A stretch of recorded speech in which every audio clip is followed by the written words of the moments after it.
Beleza.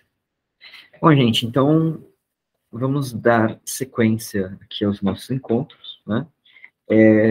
Na última aula a gente trabalhou o discurso do Fedro, né, no banquete, que é um discurso bastante interessante e os estudiosos do banquete se detêm nesse discurso a partir de dois vieses, né, basicamente. Então, o banquete, né, ou melhor, né, dentro da filosofia acadêmica, a gente tem algumas linhas de pesquisa relativas ao banquete, né? Essas linhas se dividem em alguns pontos, concordam em outros, né, mas basicamente a gente pode dividir elas da seguinte maneira, né?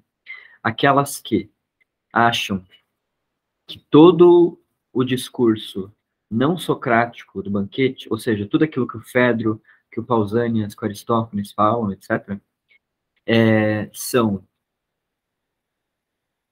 opostos àquilo que o Platão realmente pensa, e que o Platão realmente pensa está na boca de Sócrates, né? Essa é uma posição bastante difundida entre os estudiosos de Platão, então que aquilo que o Sócrates diz é a posição oficial do Platão, e aquilo que os outros personagens dizem são sempre problematizados a partir dessa visão socrática. Essa é uma vertente de estudo, e tem uma outra vertente de estudo que talvez para nós seja bastante interessante, né?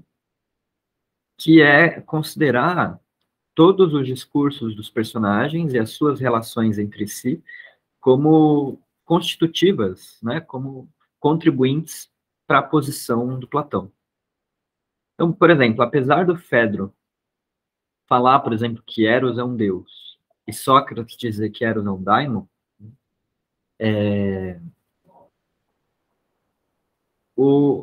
segundo essa perspectiva, o correto não seria a gente interpretar só aquilo que o Sócrates diz, como sendo verdadeiro, mas enxergar qual que é o contraste entre esses dois discursos, e a partir desse contraste, entender o problema que o Platão está passando para a gente. Eu acho que essa altura do campeonato, a gente já conseguiu perceber, né, que o Platão ele não é um autor dogmático, ou seja, ele não busca, através das obras dele, passar uma ideia fechada, fixa e dogmática, né, do que seja a filosofia, a prática filosófica, as virtudes, etc. Né? A proposta dele é sempre se colocar em investigação e nos colocar em investigação também. Né? Mesmo o Sócrates, nos seus momentos mais, assim, de ensino e de passar doutrina e tal, ele sempre diz que a doutrina é insuficiente, que o método usado é insuficiente e que é tudo muito impossível para a razão humana, né? Então, mesmo nos momentos mais assim, onde o Platão está realmente querendo nos ensinar alguma coisa, né? Passar uma configuração de ideia, configuração ideológica, mesmo nesses momentos, não dá para dizer que ele é exatamente dogmático. Né? Enfim, né? O que isso traz para nós, então, em termos práticos, né? Para analisar aqui o banquete. Vai ser importante a gente considerar as implicações filosóficas, as implicações de pensamento de todos os discursos que vão acontecer aqui no banquete. Porque todos os discursos são igualmente importantes para a gente construir essa compreensão platônica sobre o amor, certo? A gente vai ver que em muitos momentos os discursos vão tentando se completar, né? Vão tentando complexificar a situação do amor, agregando elementos ao que é Eros, né? Ou então reconsiderando posições de discursos anteriores, né? Porque a ideia é basicamente a seguinte: né? A gente viu que no banquete discursaram muitas pessoas, mas só algumas são ditas para nós, né? Só algumas são lembradas. E essas que são lembradas constroem conjuntamente um discurso. Por exemplo, Fedro faz o primeiro discurso, é um discurso bem curtinho. Né? Depois, logo em seguida, o Pausanias vai recuperar o discurso do Fedro, mesmo após alguns já terem falado, né? O Pausanias vai recuperar o discurso do Fedro e falar: olha, Fedro, eu tenho mais isso a dizer sobre Eros a partir do que você diz. tá? E depois Erixímaco vai fazer o mesmo, Aristófanes vai fazer a mesma coisa, e por último, né, Sócrates vai compor o maior dos discursos, tentando abarcar todos os outros, tá? De Agatão, de Aristófanes, etc. Dialogando com os elementos que eles construíram nos seus discursos, tá certo? Então, a dinâmica da construção do banquete é a dinâmica que o Platão tem nos ensinado a operar com o pensamento, dinâmica dialética, né? De isso acontece e influencia nisso, enfim, são várias perspectivas, vários elementos diferentes que incorporam essa equação que a gente tem que resolver, tá? Então, bom, por mais que seja confortável e até interessante em alguns momentos da obra do Platão, você enxergar o que o Sócrates somente está falando como a posição platônica, né? Dá para fazer isso em alguns momentos, mas a gente acaba perdendo um pouco sobre o aspecto dialético do diálogo, né? O aspecto filosófico, de viagem filosófica, né, do diálogo. Tudo bem? Então, eu proponho que a gente tente analisar dessa forma. Por isso, o que a gente vai fazer? A gente vai passar pelo discurso, né? Como a gente fez na aula passada, a gente leu o discurso do Fedro, discutiu os pontos e tal, e agora, né, na aula seguinte, a apresentação do discurso, eu proponho que a gente se detenha nos aspectos, nas implicações filosóficas das afirmações e do elogio que o Fedro fez a Eros. Tudo bem, gente? Tudo bem.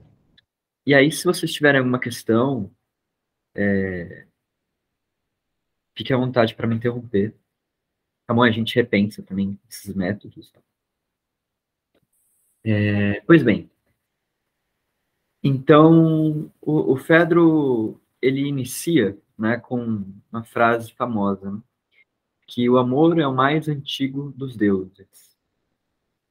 Essa afirmação ela está baseada em alguns lugares da mitologia, né, dos registros mitológicos que chegaram para a gente, e o mais importante deles, no Exíodo, né, na Teogonia, a gente vai encontrar Eros como sendo um dos 4 primeiros deuses, né? Ou seja, formador do universo e etc. Né? Daquilo que ele chama de potestades, né? Poderes primordiais.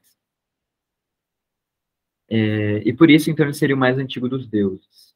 E o Fedro diz que, por ser o mais antigo dos deuses, ele é também o causador dos melhores bens para os seres humanos, né? E aí tem algo de esquisito à primeira vista, né?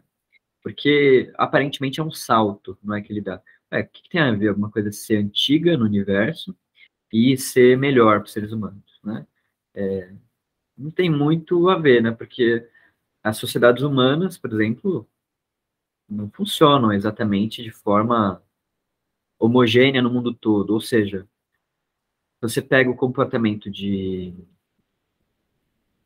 lá, de uma ave, né, de determinada espécie, ela vai se comportar da mesma forma, né? Aquela espécie vai se comportar da mesma forma, independente de onde esteja. Agora, as comunidades humanas, não, né? As comunidades humanas na Índia, na Grécia, na China, nas Américas, se constituem todas de maneiras muito diferentes, né? Então, como é que o Fedro pode falar isso de maneira tão abrangente, né? Enfim, Eros, ele é o melhor bem para todos os seres humanos. A ideia mitológica envolvida aqui, né, lembrando que o Fedro defende o discurso da mitologia, é que os seres humanos, eles fazem parte da ordem cósmica e são tão influenciados pelos deuses, né, como são também as espécies animais, as forças da Terra, enfim, né. Os antigos tinham uma compreensão mitológica que não desvinculava o impacto coletivo, social, né, do impacto ambiental e do impacto individual. O que isso quer dizer, em última instância?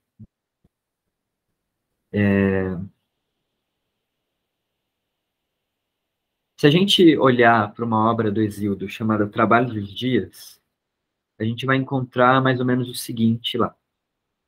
Quando os reis das comunidades humanas, eles são justos diante dos deuses, não só eles são agraciados, mas toda a sua comunidade, né, todo o seu reino. Agora, se eles são injustos, todo o reino sofre. E sofre como? Né?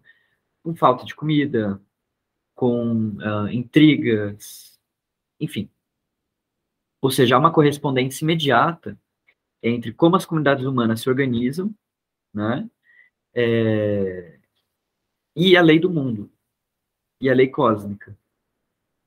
Tá certo? Tudo bem esse ponto, gente? Hoje em dia, né, como a gente pensa a partir ali, né, a organização das comunidades humanas, sempre a partir do direito positivo, né, romano, etc., que é tudo um acordo, enfim, esse aspecto mitológico, ele é foi meio que esquecido, né, então é difícil a gente reconstruir esse pensamento. Mas a ideia é muito simples, né, se você está desconectado de um aspecto sagrado, tudo vai dar errado na comunidade, tudo vai dar errado.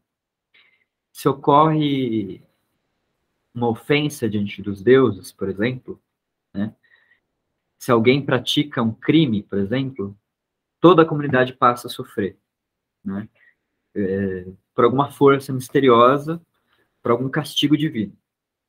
Por exemplo, né? Só para ilustrar mais um exemplo, tem uma tragédia do Sófocles, o Édipo, né? Onde que acontece justamente isso. Havia acontecido um crime, né? Dentro da comunidade humana, e por conta desse crime, as forças da natureza deixam de favorecer os seres humanos, né? Por conta desse crime, ocorre uma doença na cidade que não poderia ser tratada, não poderia ser extirpada da sociedade antes que aquele crime fosse solucionado. Olha que interessante, né? É muito difícil a gente pensar assim, dessa maneira. E os antigos tinham isso como certo, que a razão da organização das comunidades humanas, a ética humana, etc., estava profundamente ligada à fertilidade da terra, à prosperidade das comunidades. Tudo bem, gente, sobre esse ponto? Deu para pegar a ideia? Então é por isso Bem, que... Então é por isso que... é como se fosse assim, um conceito de interdependência, né? A gente está sempre Sim, ligados uns aos outros, né? sim. Uns aos outros e ao funcionamento cósmico, né? Ao planeta. Então, por exemplo, as coisas não são separadas, né? Comunidade humana é uma coisa e comunidade natural, planeta, funcionamento da chuva, etc., é outra coisa. É tudo a mesma coisa. E se uma coisa der errado, a outra coisa necessariamente também é implicada. Imagina o seguinte, né? Olha que conexão. Se, vamos supor que alguém tenha... Vou pegar o exemplo do Xerxes, né? Na antiguidade se contava uma anedota muito interessante, que Xerxes, o rei da Pérsia, então, né, do Império Persa, ele, em determinado momento da invasão da Grécia, né, ele teria tentado executar uma passagem das tropas dele pelo mar. Só que era uma época em que o mar não, vou usar a mentalidade da época, né, nas minhas palavras. O mar ele não queria ser navegado. Ele não estava afim. Então, às vezes, ele estava revolto, as ondas estavam, enfim, não dava para navegar, né? E aí, Xerxes, o que ele faz? Ele comete o que eles chamavam de híbris, né? Então, um excesso, uma desmedida. Ele tentou sair do lugar humano para ocupar um lugar divino, né? Tentou assumir uma força para um cargo que não era dele. Então, Xerxes ordena que os seus servos chicoteiem o mar, que o mar não o estava obedecendo. Uma anedota. E aí, conta-se, então, que como resultado dessa ofensa, Xerxes perdeu a batalha de Salamina, né, que foi uma batalha naval decisiva para os gregos. Então, ou seja, as ações humanas, elas influenciam nos fenômenos naturais, né? Hoje a gente sabe, claro, que toda essa história de impacto ambiental, né, a partir da forma que a gente vive, é muito real, né? Mas ainda assim a gente tem uma visão muito materialista, né? A gente sabe que se a gente polui, por exemplo, o ar, né, vai cair uma chuva que vai deixar todo mundo doente, vai destruir as construções, as estátuas, etc., né, chuvasca. Mas ainda assim é um fenômeno muito material, né? Eles entendiam isso no nível espiritual também. Se você, por exemplo, acordasse num dia que estava chovendo, aquela chuva maravilhosa, né, regando as plantações e tal, e você falasse, nossa, que chuva horrível, né, que dia péssimo. Se, enfim, fizesse uma ofensa ao âmbito de algum deus, ao deus da chuva, por exemplo, né, você seria prejudicado por conta disso, né? Não choveria, sei lá, por anos. Então, as coisas são mais ou menos nesse sentido, dentro da mentalidade mitológica. Isso explica muita coisa. Explica por que Fedro diz aqui que os seres humanos são afetados por uma força cósmica. Por que a força cósmica não afeta somente o cosmos, mas também afeta as comunidades humanas? Né? Então, aqui, essa força cósmica, Eros, né, ela é capaz de provocar virtude nos seres humanos. Certo? Capaz de orientar sacrifícios e tudo mais.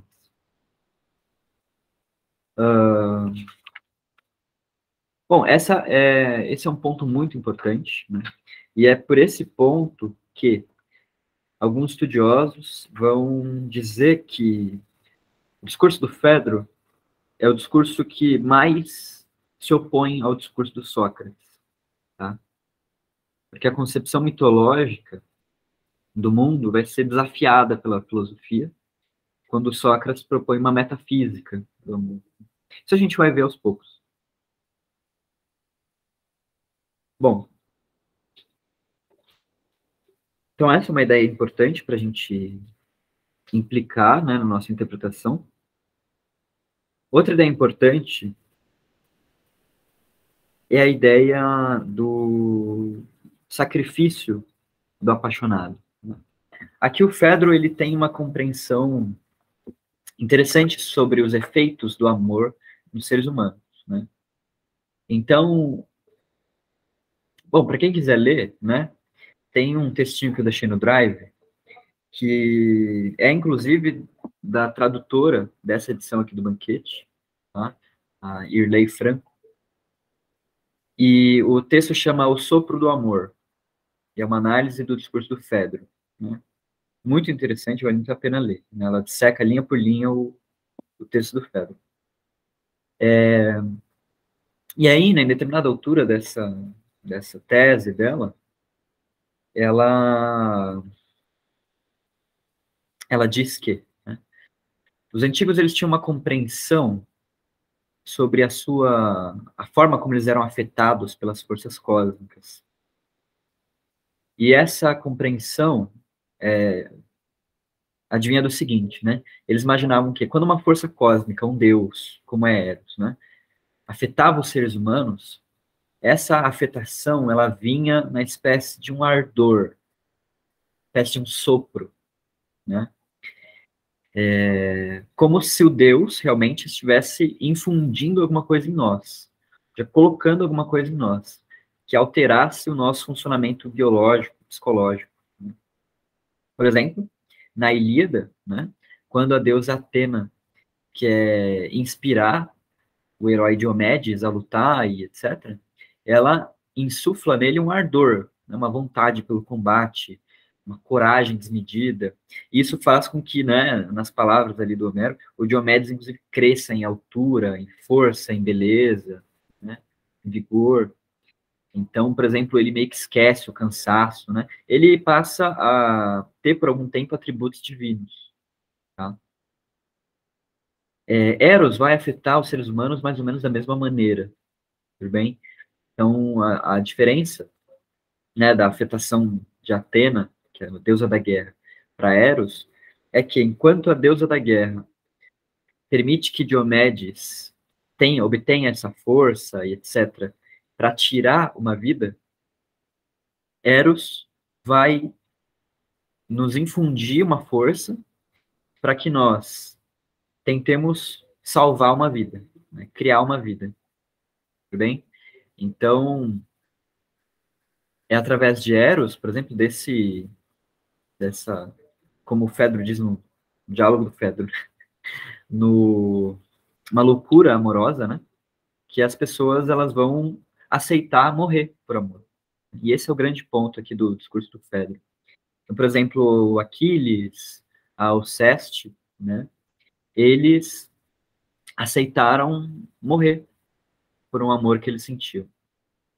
E o amor, ele só vai ser legítimo se rola uma aceitação da morte, tudo bem? Então, isso também é muito importante no discurso do Fedro. Se a gente pudesse resumir numa frase, né, é que amar é aceitar morrer. É uma frase bastante misteriosa, mas que introduz várias ideias interessantes, né? Essa ideia de morrer, por exemplo, muito mais do que uma morte física, ela implica numa morte espiritual, ou seja, você se permitir mudar, né? Permitir se alterar a si mesmo em prol de outra pessoa. Tá certo? Então, acho que essa ideia é mais ou menos familiar também pra gente. Porque o amor é aquilo que gera movimento, né? Esse movimento das formas. Então, amar, aqui no Fedro, é aceitar morrer, é aceitar passar por esse processo de decantação, né? Por isso que ele introduz as histórias de Alceste e do Aquiles, né? Porque eles, por amor, eles foram até o Hades, tá certo? O Hades é o lugar para onde vão as almas que morrem, né? Mas qual que é o ponto do Fedro, né? Ir até o Hades, por amor, aceitar morrer por amor, é bom diante dos olhos dos deuses, né? Porque os seres humanos, eles, diante, né, de tal determinação, de tal exercício de virtude, eles adquirem uma redenção. Por exemplo, no caso da Alceste, ela foi salva do Hades pelo Héracles, né? E no caso do Aquiles, ele também não ficou no Hades. Ele foi para a Ilha dos Bem-Aventurados, que é uma espécie de paraíso dos heróis gregos. Tá? Então, esse processo que é executado, né, do herói ir até o Hades e depois de lá sair, ser salvo, né, que o Campbell e outros mitólogos, né, chamaram de jornada do herói, é o tema mitológico que o Fedro está propondo aqui. Tá? Ok?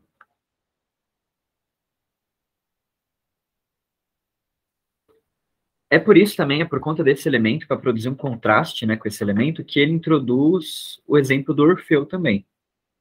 O Orfeu, qual que é a diferença da Alceste e do Aquiles? O que o Orfeu difere desses dois? Vocês lembram? O Orfeu, ele quer descer até o Hades para resgatar a esposa dele. Mas, ao contrário da Alceste e do Aquiles, Orfeu, ele não quer morrer. Ele não desce até o Hades morto, como Aquiles e Alceste fazem, né? Mas ele tenta ir vivo. Ou seja, ele amava, mas ele não aceitou morrer por amor. Isso para o Fedro é muito grave. Né? Ou seja, ele não se permitiu o deslocamento até esse lugar de perda de si mesmo, né, de mudança de si mesmo. Ele queria amar e continuar a ser o mesmo. Mas não dá para você amar, estar sobre Eros, né, e querer ser o mesmo, porque Eros implica certa perda de si, né? E qual parte de si se perde, né? Aquilo que a gente chama aqui na Acrópole de personalidade. Então, o Orfeu, ele queria descer até o Hades, mas manter a personalidade dele. Né? Manter aquilo, a existência vital do corpo que ele era. Né? E isso é inaceitável, né? Porque Eros, ele exige esse sacrifício da personalidade. E aí que está o ponto muito interessante no discurso do Fedro, né? Quando ele diz amar, não é amar num nível que depois a gente vai entender como erótico, não é no nível físico, tá? É o amor arrebatador mesmo, o amor de entrega psicológica, espiritual e de abstenção de si mesmo, né? De perda de si mesmo. Então, para você amar genuinamente, para aceitar Eros, né, e para cumprir de, com as forças de Eros, né, você precisa abdicar de si mesmo, ok? É por isso também que no diálogo Fedro, né, o Sócrates lá vai dizer que o amor é uma loucura, né, porque a loucura ela também implica isso, da perda de si, né, da perda da nossa parte camamanásica. Né? Tudo bem? Por isso que lá, né, no Fedro, no diálogo Fedro, o amante, ele é sempre aquele que, aos olhos da sociedade, parece meio desajeitado, meio louco, cometendo excessos, né? Porque a parte do Kamamanas é aquela parte que regula as nossas ações diante da sociedade, né? É aquela parte, por exemplo, que vai... que a psicologia chama de superego, né? Que vai reter, né? Os impulsos para preservar a personalidade. Então, se você é muito entusiasmado, o superego vai dizer o seguinte: olha, se você parecer muito entusiasmado, as pessoas vão achar que você sei lá, você é meio desajeitado, sabe aquela vozinha na cabeça que fala para você não ser você mesmo. O superego, ele fala meio que isso, né? Ele cultiva a ordem social, né? Alguns psicólogos dizem que o superego é como se fosse a polícia da nossa psique, né? Ele vai ali falando o seguinte: olha, não, a sociedade só permite até aí, né? Se você fizer algo além disso, ou se você seguir esse determinado impulso que você está querendo seguir, você vai parecer deslocado aos olhos da sociedade. Então ele coloca esse medo, né? Medo da reputação. E é por isso que o amante lá no Diálogo Fedro é sempre alguém socialmente meio esquisito. Tá? Como é o filósofo também, né? A gente vai ver que essas figuras se repetem. De que é inadequado, né, aos olhos da sociedade.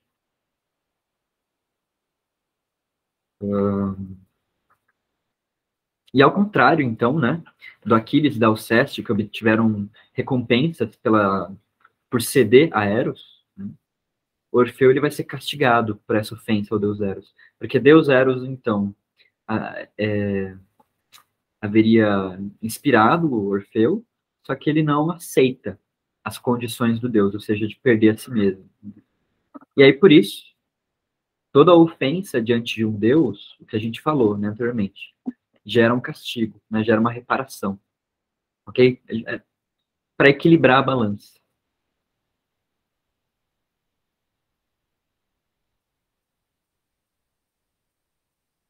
Bom, gente, tem outros aspectos também no discurso do Fedro, né? Um aspecto bastante interessante, que eu imagino, é que por muito tempo o discurso do Fedro foi considerado um discurso menor no banquete, né? Um discurso mais frio, mais técnico, porque ele tem bastante citação, né? Ele tem bastante apelo retórico. E aí tem um estudioso que chama Leon Robin, né? Que ele compõe uma obra lascando pau no discurso do Fedro, né? Tô falando que é um discurso irrelevante para estudo e para análise do banquete. Porém, né, eu acho que se a gente quer ser coerente com essa perspectiva de que a gente vai analisar o banquete da forma como Platão nos direciona, né, através de uma dialética, então, desses discursos, a gente tem que considerar igualmente, né, todas as opções, e como a gente viu, o discurso mitológico, ele traz pontos bastante interessantes que implicam no que é o amor e no que Sócrates vai ter que dizer sobre o amor, né? Se quiser compor um discurso resposta. Tudo bem, gente? Alguém quer fazer alguma pergunta? Algum aspecto não ficou claro?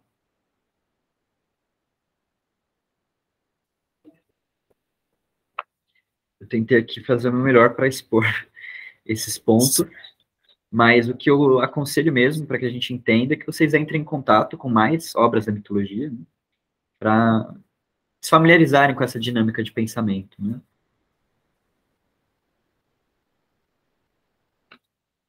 Podem dizer.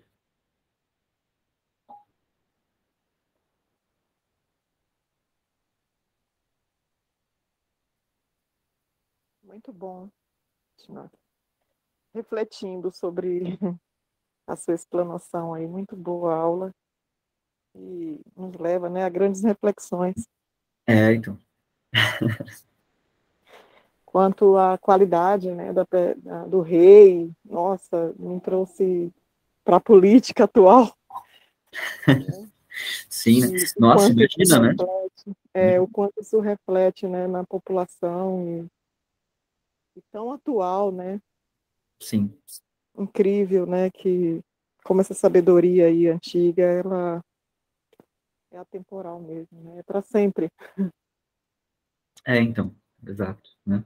Sempre não. É muito, muito valioso a gente preservar esses pontos, né? Sim. Esse do amor aí foi incrível também, Geros, muito, muito profundo, né? Uhum. Incrível. Eu Muito, também acho, eu gosto bastante do discurso do Fedro. eu também gosto bastante, acho demais, assim, muito profundo. Muito aprendizado, né? Sim, né? E é na verdade por conta dessas características de Eros, né, que Sócrates ele vai concordar com o Fedro em alguns pontos, né? Porque é através de Eros que a prática da filosofia acontece. Então, ou seja, através dessa perda de si, né? Dessa vontade de deixar a personalidade de lado e cultivar o genuíno, né? O temporal, o eterno, enfim. E Porque é Eros quem inspira essa perda da personalidade, né?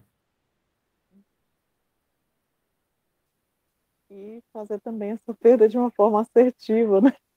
Tanto a gente se perde, né, para o bem quanto para o não bom, né? Sim, Então, ter essa sensibilidade, esse feeling, né, para se direcionar, né, para fazer essa mudança para o bem, essa perda, né, uma sim. perda consciente, né. Nossa, mas ó, Marli, tu introduziu o próximo passo, porque é exatamente disso que o Pausanias, né, o próximo a falar, vai dizer. Ele vai falar, olha, Pedro, essa perda que o Eros propõe realmente acontece, mas será que ela acontece sempre consciencialmente, né? Por isso que ele vai falar que existem dois Eros, né? Um Eros celeste e um Eros popular, vulgar, né? São dois caminhos, né, para qual essa perda ocorre. Ao mesmo tempo que empreendemos nessa força para frente, né, para dar esse passo, parece como uma ventania nos carregando para trás, né, nos colocando no mesmo lugar de antes, né, e essa tentativa de deslocamento. Então, temos que desenvolver músculos de consciência mesmo, né, para adquirir essa força, para dar esse passo para frente, né? Sim, exatamente, né? Aquilo que a gente observou lá no diálogo Fedro, por exemplo, para usar como imagem, né? O amor, ele faz com que as asas da alma cresçam, né? Para que a gente possa efetuar esse voo, realmente, né? Em direção ao celeste. Porém, né? Tem uma parte da alma que, em contato com Eros, vai tentar nos arrebatar. Então, quando a gente observa uma coisa que nos atrai, que atrai aos sentidos, né? A nossa tendência, a tendência dessa parte da alma é se afastar do sagrado para ir direto na satisfação sensorial. E isso é o que você falou, né? A ventania que nos arrasta para trás. Né? É um arraste, né? É um Sim, arraste. sim. É muito E, complicado. e ali você no meio, no temporal, né, você discernir, você tomar esse caminho reto, né, esse caminho do crescimento, encontrar forças ali no meio, né, da ventania, desenvolver músculos ali de consciência e dar esse passo, né, para Sim, frente. com certeza. É disso que se trata, é isso mesmo. Muito lindo, viu? Esse tema e as aulas e muito aprendizado. Isso aí, gente, Gratidão que bom. aí pelo seu trabalho e pelo seu empenho, né?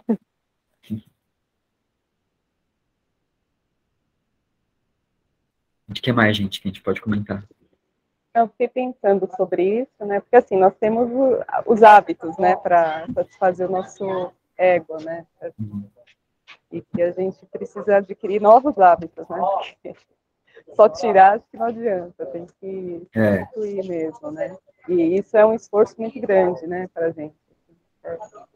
Até interiorizar realmente, né, e passar a ser normal. Sim, sim, com certeza. Porque, assim, Eros, ele implica essa perda de si, né? Então, a abdicação de certos hábitos, etc., é natural. Mas, ao mesmo tempo,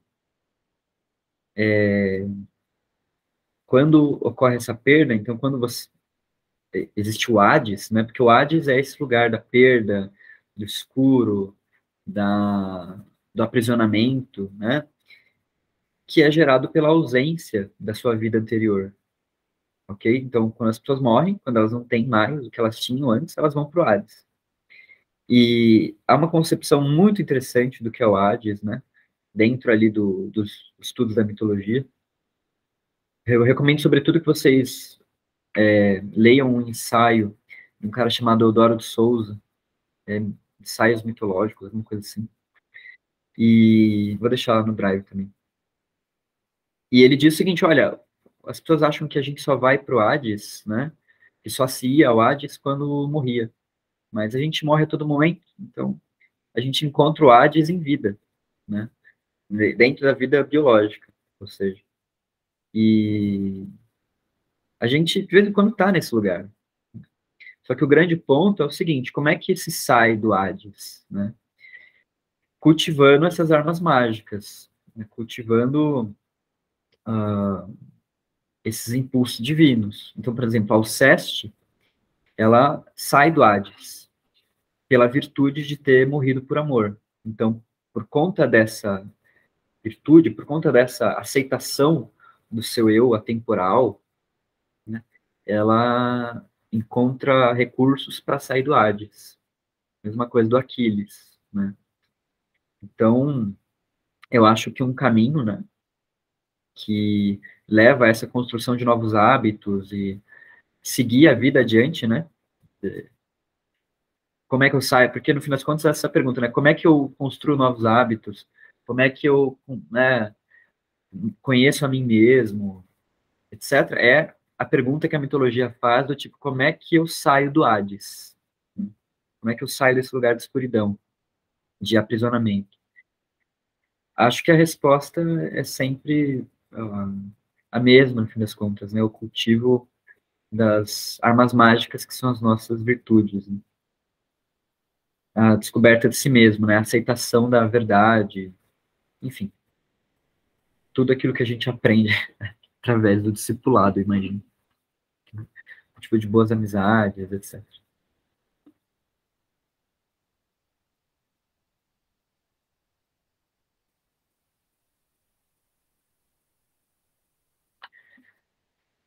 Pelo menos eu imagino que seja mais ou menos por essa linha, assim, que o Platão esteja comunicando para a gente, né?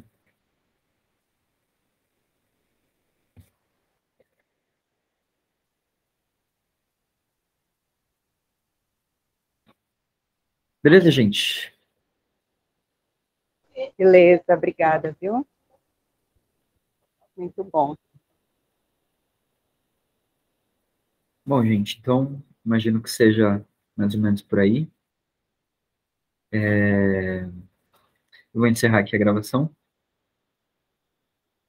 e ficamos por aqui hoje. Tá certo? Na próxima aula a gente vai ver o discurso do Pausanias, então, e, enfim, a gente vai continuar nesse percurso, né? Ver o discurso do Pausanias, depois as implicações filosóficas do discurso do Pausanias. Erixímaco, enfim, por aí vai. Tá bom? Aí, se vocês quiserem Muito trazer bom. algum tema, alguma curiosidade, né? Uma dúvida sobre vocês, a gente pode fazer um encontro também para responder essas dúvidas, curiosidades, etc. Tá certo? Tá bom, Tá bom, muito obrigada. generoso da Então é sua isso, parte. gente. Obrigada. Muito bom, obrigada. Bom dia. Até mais.